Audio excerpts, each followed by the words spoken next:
On the night of May 12th, Emily Carter vanished without a trace. Her car was left behind, her phone wiped clean, and the last people to see her alive? A boyfriend with a violent past, a best friend hiding secrets, and a coworker who swears he knows nothing. So what happened to Emily that night? Did she leave willingly? Was she betrayed by someone close to her? Or is the truth far darker? A predator waiting in the shadows, ready to strike. 3 names, 3 possible suspects, but no trace of Emily. Where did Emily go that night? And what happened in the final hours before she vanished? You're watching No Clue Crime, the channel where every case begins with more questions than answers. If you love unraveling chilling mysteries that blur the line between truth and nightmare, make sure you hit that subscribe button right now so you don't miss what's coming next.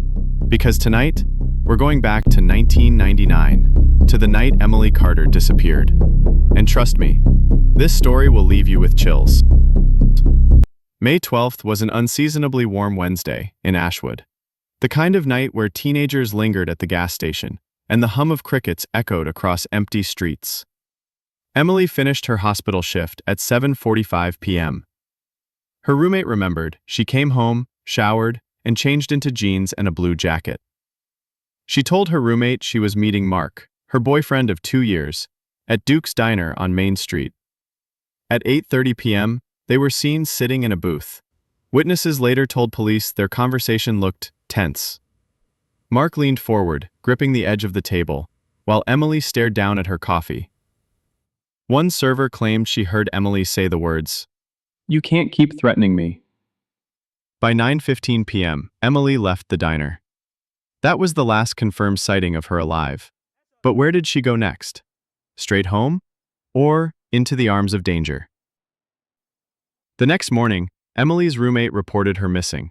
Police at first treated it as a possible runaway, but within 48 hours, that theory collapsed. Detectives searched Emily's blue Honda Civic. What they found was chilling. The driver's seat was pushed far back, farther than Emily, at 5'4", would ever need. A faint smear of blood on the inside of the door handle, later confirmed to be Emily's. On the passenger side floor, a single strand of blonde hair, but Emily was brunette. The forensics team marked it as their first anomaly. Who did that hair belong to?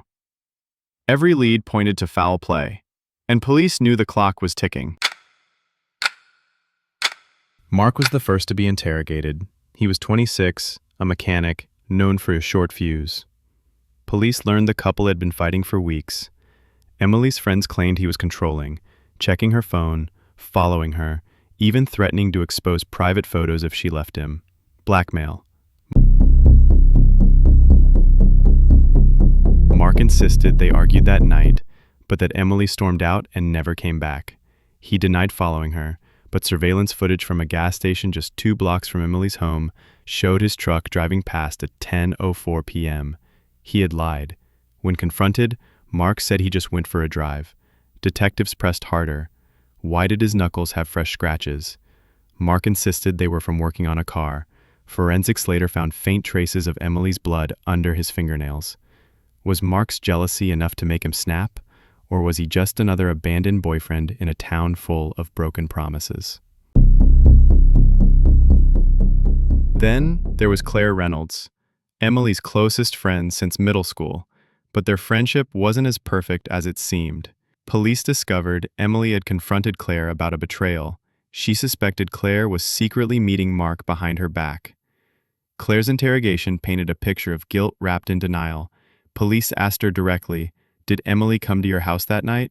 Claire swore she hadn't seen her, but a neighbor's sworn statement contradicted her, describing a woman in a blue jacket knocking on Claire's door around 10:15 p.m.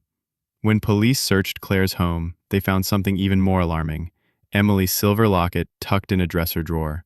Claire claimed Emily had left it behind weeks ago, but Emily's mother insisted her daughter wore it daily, even to bed. Was Claire hiding a deadly secret, or was she framed? Finally, Daniel Price. Quiet, soft-spoken, 28 years old. Emily worked with him at the hospital. At first, he seemed harmless. Daniel was quiet, polite, cooperative, almost too much so. Detectives questioned him about the 11:30 p.m. phone call. Daniel repeated the same story. Emily whispered, "He's here, he knows everything." But Daniel never explained who he was. And minutes later, Emily's phone went dead. Was Daniel her last hope, or her silent executioner? But when pressed on why he didn't call police immediately, Daniel broke down, trembling. He admitted he was afraid of who he was, afraid that Emily had discovered something and dragged him into it. And then, the bombshell. Daniel confessed that Emily had come to him days earlier, terrified. She said someone was blackmailing her with private photos she thought only Mark had. Was Daniel telling the truth, or creating a diversion to protect himself? In June 1999, lab reports shifted the entire investigation. Blood samples from Emily's car matched her DNA, but mixed with an unknown male profile. The blonde hair found in her car belonged to Claire Reynolds. Handwriting analysis of the note, "I'm sorry," revealed inconsistencies. Experts concluded it was forged. Then came the most damning evidence. Fibers recovered from the trunk of Mark Davis's truck matched the exact denim Emily was wearing that night. This was no longer a missing persons case. It was a homicide investigation. Police brought Mark back in. This time, his calm mechanic facade cracked.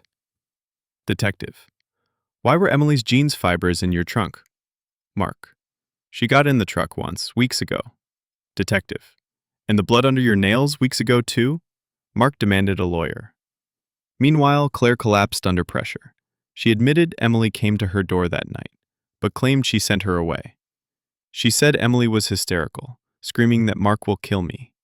Claire insisted she had nothing to do with what followed. Daniel, however, remained consistent. He was released without charges, but suspicion never fully left him. In October 2000, Mark Davis was formally arrested for the murder of Emily Carter. The trial began in early 2001. Prosecutors laid out their case. Motive, jealousy, and control. Evidence: Emily's blood in his truck, fibers in the trunk, threatening notes, and witnesses describing their violent arguments. Blackmail: private photos believed to be in Mark's possession. The defense argued no body meant no proof of death. They claimed the evidence was circumstantial, that Emily may have run away. But the jury didn't buy it. After 3 weeks, Mark Davis was convicted of second-degree murder. He was sentenced to 25 years to life. But even with a conviction, one chilling fact remained. Emily's body was never found. And many believe Claire still knew more than she revealed. More than 2 decades later, the disappearance of Emily Carter continues to haunt Ashwood. Mark sits in prison, never confessing, always claiming he was framed. Claire lives in another state, refusing interviews. And Daniel Price moved away, vanishing from the public eye. Emily's mother still places flowers on Old Mill Road every May. A road where questions outweigh answers and shadows hold more truth than light. So, what really happened that night in 1999? Was Mark truly guilty, or was he just the easiest suspect? Did Claire help cover up the crime? Or was there another figure, someone Emily was too afraid to name?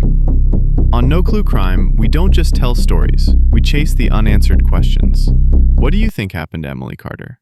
Share your theory in the comments. I read every one. And if this story gave you chills, hit subscribe and turn on notifications.